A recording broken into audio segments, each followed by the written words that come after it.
신명기 33장 1절부터 5절까지의 말씀과 뒤로 가서 26절부터 29절까지의 말씀 두 군데를 읽고 말씀 나누도록 하겠습니다.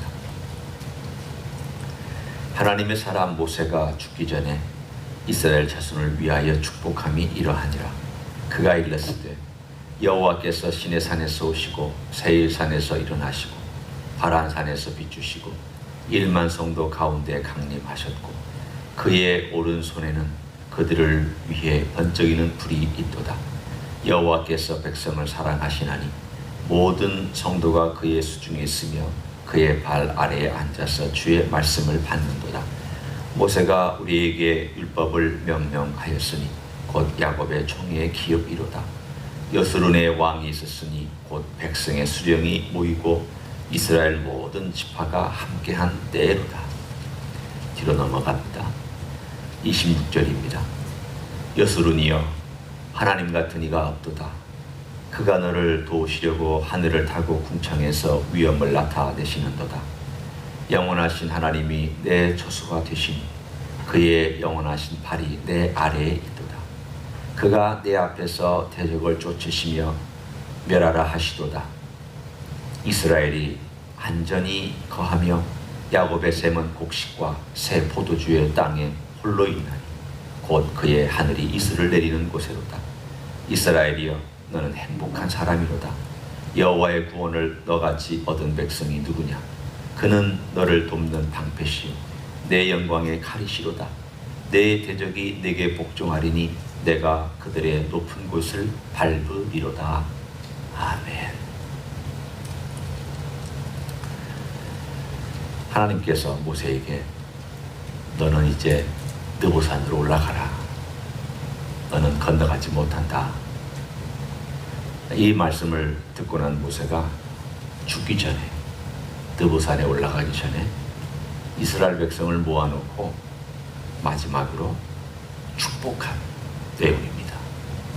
이 축복이란 단어에는 여러 가지 의미가 있습니다. 여기 12지파가 쭉 나와 있는데 시몬이라고 하는 지파가 이상하게 빠져 있기는 합니다. 그렇지만 그 12지파를 향하여서 축복 아닌 축복은 미래에 어떤 일들이 일어날 것인가에 대한 예언의 성격이 있습니다. 뿐만 아니라 기원과 기도의 성격도 있습니다. 내가 그렇게 기도한다. 내가 이렇게 하나님께 바라며 기도한다.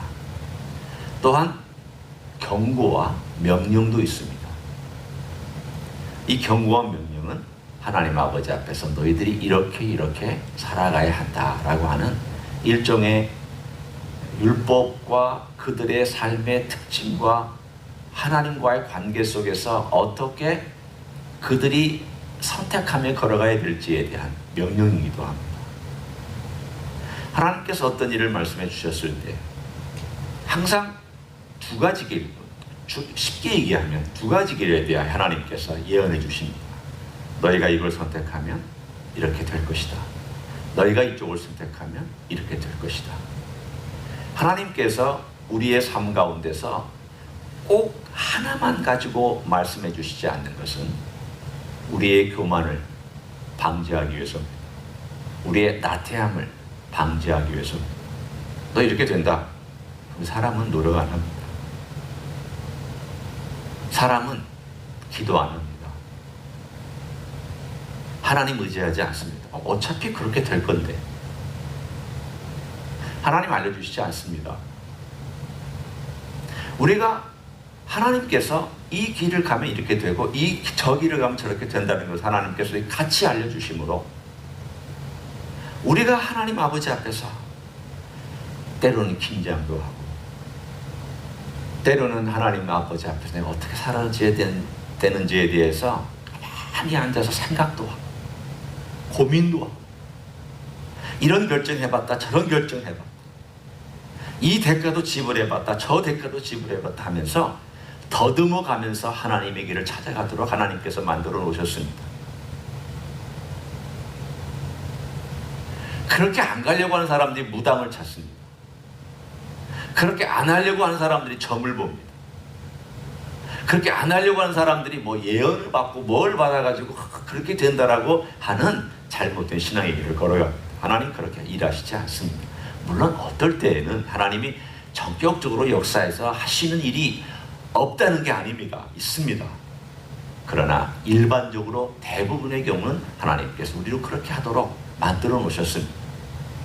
오늘 여기 축복의 성격도 그렇습니다. 이 축복은 그대로 이루어진다가 아닙니다. 그들을 위해서 기도한 거고 하나님께서 이렇게 해주시기를 원하는 거지만 그들이 그 선택의 길을 걸어가지 않으면 그 축복 안 옵니다.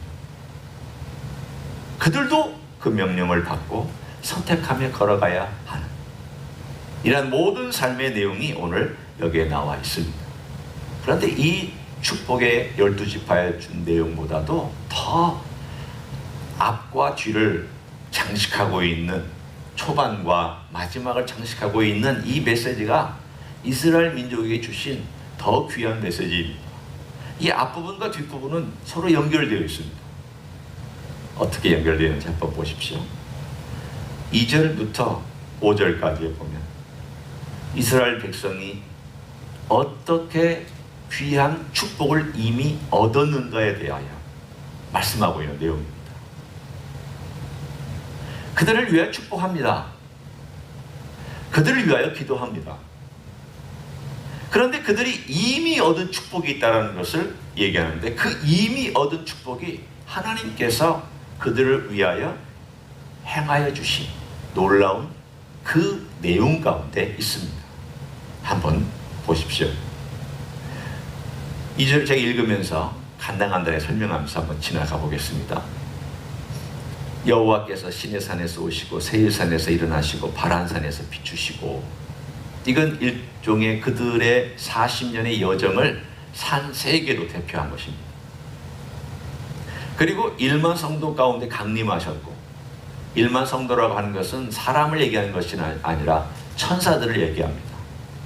1만 거룩한 자들 가운데 수많은 거룩한 자들, 이 수많은 거룩한 자들은 천사들을 의미한다고 할 수 있습니다.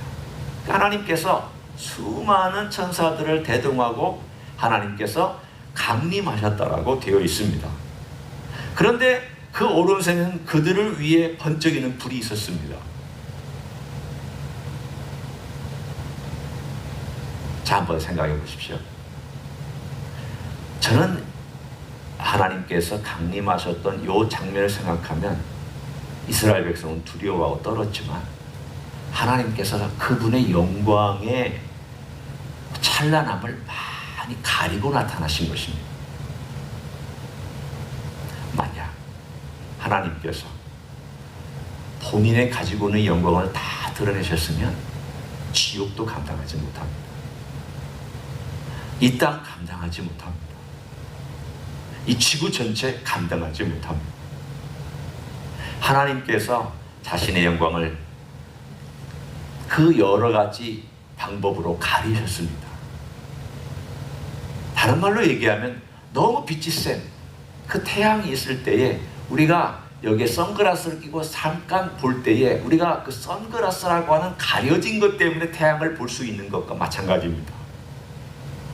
하나님께서 그 불을 번쩍이셨을 때는 그들을 위해서 그랬다고 그랬습니다.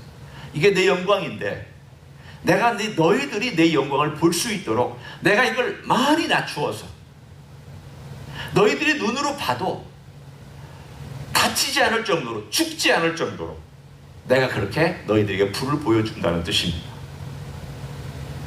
하나님은 그런 분입니다. 하나님이 자신을 낮추셔서 그 땅에 내려오셔서 백성을 만나시려고 했을 때에 그 다음 말이 바로 그 말입니다. 3절을 보시면 여호와께서는 백성을 사랑하시나니. 만약 조금 문장으로 보면 이상하잖아요. 아니, 그들을 위해서 불로 나타나셨는데 그리고 나서 바로 말씀하기를 여호와께서 백성을 사랑하셨다라고 나와 있는 이 내용이 바로 그런 내용입니다. 하나님께서 자신의 영광을 비록 드러내셨지만 너희들에게 맞게 너희들이 볼 수 있고 너희들이 그래도 하나님이시구나 라고 알 수 있는 그 수준에서 너희들을 사랑하셔서 나타나신 것이다. 그리고 나서 하나님께서 그들에게 무엇을 행하셨느냐? 바로 하나님의 그 발 아래에서, 이 발 아래라고 하는 것은 바로 하나님의 영광이 이렇게 깃들여져 있는데, 바로 그 시내산 바로 그 아래에서 넘어오지는 못했지만 바로 그 경계선 바로 아래 그 발치에서 하나님의 말씀을 직접 듣고 모세와 하나님이 대화하는 것을 들으면서, 아, 하나님이 우리에게 말씀하시는구나, 하나님이 직접 율법을 주시는구나, 하나님께서 직접 우리가 앞으로 어떻게 살아야 하고 무엇을 행해야 할지에 대한 모든 것들을 설명해 주시는구나, 그 내용을 오늘 발 아래에 앉아서 주의 말씀을 받는도다 라고 표현하고 있습니다. 생각해 보십시오. 어떤 민족이 자기들의 신으로부터 직접 말씀을 받은 민족이 어디 있습니까? 제가 그들의 신이라고 하는 것은 귀신이라고 얘기할 수도 있겠고, 또는 뭐 가짜일 수도 있겠고, 다 인간이 만들어낸 법들입니다. 인간이 사회를 조직하면서 어떻게 하면 그래도 이 사회에서 질서를 지켜나가고 권위를 지켜나가기 위한 것일까라서 인간이 만들어낸 법입니다. 유독 이스라엘 백성만 하나님께서 직접 그 발치에서 듣도록 보고, 불을 보고 귀로 음성을 듣고 하나님 발치에서 그 사랑하는 백성을 자기 발치에 갖다 놓고 하나님께서 감림하셔서 그들에게 들려주신 너희는 사랑을 받은 민족이다라고 말씀하고 있습니다. 자, 저는 이 이야기를 그대로 우리에게로 끌어와서 얘기를 합니다. 그럼 우리는 어떻습니까? 우리는 과연 사랑받은 하나님의 백성입니다. 더하죠. 왜냐하면 하나님께서 이 땅에 감림하셨을 때에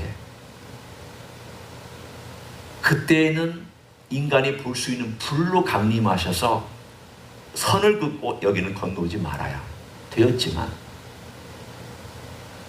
두 번째 감림하셔서 인간에게 나타나셨을 때에는 여자의 몸을 통과해서, 인간의 몸을 통과해서 이보다 더 가까이 어떻게 올 수 있습니까? 인간의 몸을 통하여 나온 하나님, 이보다 더 가까이 인간에게 올 수 있는 다른 방법이 어디 있는지 한번 여러분이 생각해 보십시오. 인간의 젖을 먹고, 인간이 떠주는 이유식을 먹고, 인간이 가르치는 소리를 들으며 그 어린아이 때부터 배워가면서 자라가야 하는 하나님, 말이 됩니까?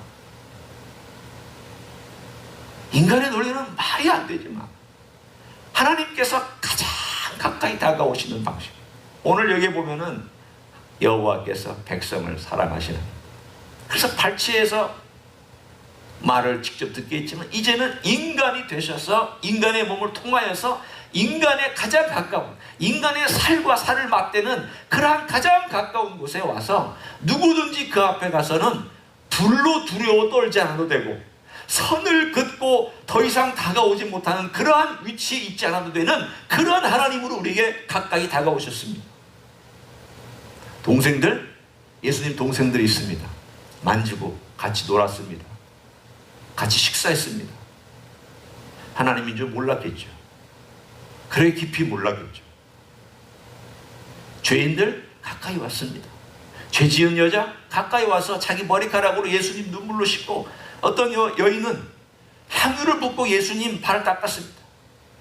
감히 하나님을 손으로 만져요? 그렇게 가까이 하나님이 오셨잖아요.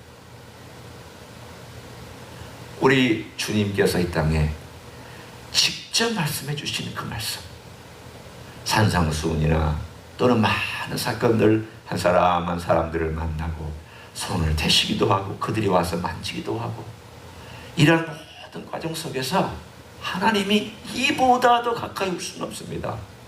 이보다 더 인생을 사랑할 수는 없습니다.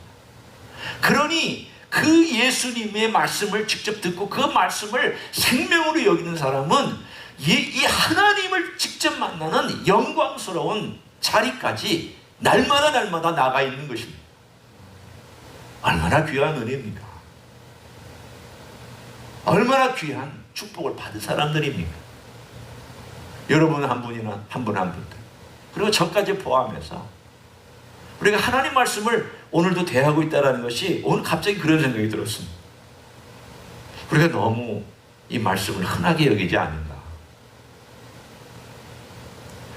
아무 때나 볼 수 있고 또 아무 때나 들을 수 있다라고 하는 것 때문에 우리가 너무 이것을 소중하게 여기지 않는 그런 태도가 있지 않을까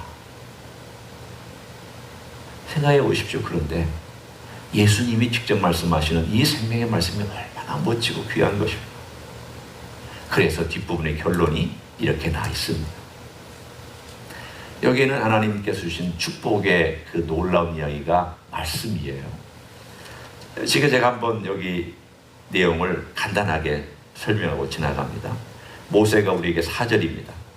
모세가 우리에게 율법을 명령하셨으니 곧 야곱의 총회의 기업이로다. 야곱의 총회의 기업이 무언가? 이게 바로 말씀입니다. 율법입니다. 영원한 기업으로 그들에게 주셨다라는 겁니다. 첫 번째 축복은 말씀이에요. 두 번째 축복은 뭘까요? 자, 26절부터 29절을 봅니다. 하나님께서 어떤 분이신가? 27절에 보면 영원하신 하나님이 내 처소가 되시니 그의 영원하신 팔이 내 아래에 있도다. 그가 내 앞에서 대적을 쫓으시며 멸하라 하시도다. 오늘 27절은 우리에게 그림을 그리게 만들어 줍니다. 하나님께서 이스라엘의 처소가 되셔서 위를 덮어주시고 그 다음에 팔이 그 아래에 있고 위에서 덮어주시고 아래에서 받쳐주시고 앞에서 이끌어주신다고 되어 있습니다. 여러분이 그림을 한번 그려보십시오. 하나님이 위에서 덮어주실 뿐만 아니라 아래에서 받쳐주시고 앞에서 끌어주시고 대적을 물리쳐 주시는 그 그림을 보여주셨습니다.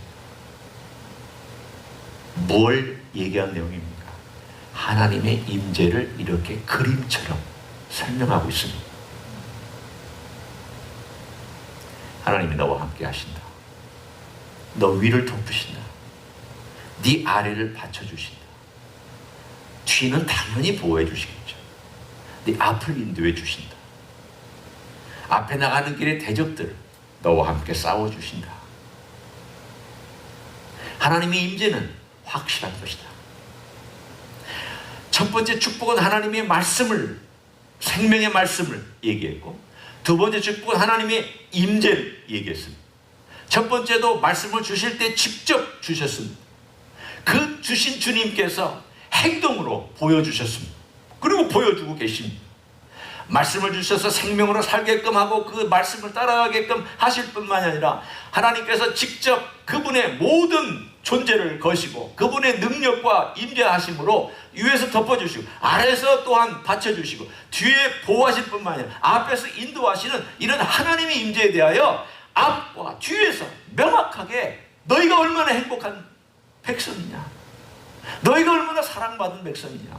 오늘 나와 있잖아. 이스라엘이여 너는 행복한 사람이로다. 오늘 저는 이것이 우리의 결론이 되었으면 좋겠습니다. 김 목사여 너는 얼마나 행복한 사람이냐. 누구누구여 얼마나 행복한 사람이냐. 여러분 행복한 사람, 예수님 때문에 행복한 사람들이죠. 구원받은, 예수님의 보혈로 구원받은 백성이기 때문에 행복한 사람들이죠. 예수님의 말씀을 직접 듣고 있기 때문에 행복한 사람들이죠. 예수님의 보호를 받고 있기 때문에 행복한 사람들이죠. 이런 행복한 사람이 세상에 어디 있습니까? 참 그리스도인들 외에 이런 행복을 아는 자는 없을 줄로 믿습니다. 오늘도 이런 행복한 삶을 살아가시기를, 그리고 행복을 누리시길 예수님의 이름으로 간절히 축원합니다. 기도하시겠습니다. 하나님 아버지 고맙습니다. 우리에게 생명의 말씀을 직접 주셨습니다. 하나님이신 예수님께서 이 땅에 오셔서 직접 말씀해 주셨습니다. 가까이서 말씀해 주셨습니다. 마리아가 예수님의 발치에서 말씀을 직접 받았던 것처럼 우리도 주님의 말씀을 읽으며 들으며 직접 듣습니다. 성령님이 해주시는 말씀을 듣습니다. 뿐만 아니라 주님께서 주의 팔로 우리를 덮어주시기도 하며 우리를 붙잡아 주시기도 하며 보호하시고 인도하시고 주관해 주시니 감사를 드립니다. 오늘도 이렇게 행복한 삶, 주님의 그 생명 안에서 행복한 삶, 주님과 함께 동행하면서 걷는 이 행복한 삶, 감사를 드립니다. 우리의 사랑하는 성도들, 오늘도 주님 안에서 행복한 삶을 살아가고 행복한 사람이라는 것을 알고 기뻐하며 찬양하며 기도하는 귀한 하루가 되게 축복하여 주시옵소서. 이제는 우리 구주 예수 그리스도의 은혜와 하나님 아버지의 극진하신 사랑과 성령 하나님 교통하심의 역사가 이 땅에서 어떠한 부자보다도 어떠한 유명한 사람들보다도 더 행복하고 가장 행복한 삶을 살아가고 있는 가정에서 예배드리는 종들 위해와 이 자리에 참여한 종들 위해와 주임리 히스교회 위해와 이민교회들과 한국교회들과 선교사님들 위해 이제로부터 영원히 함께 하실지어다. 아멘.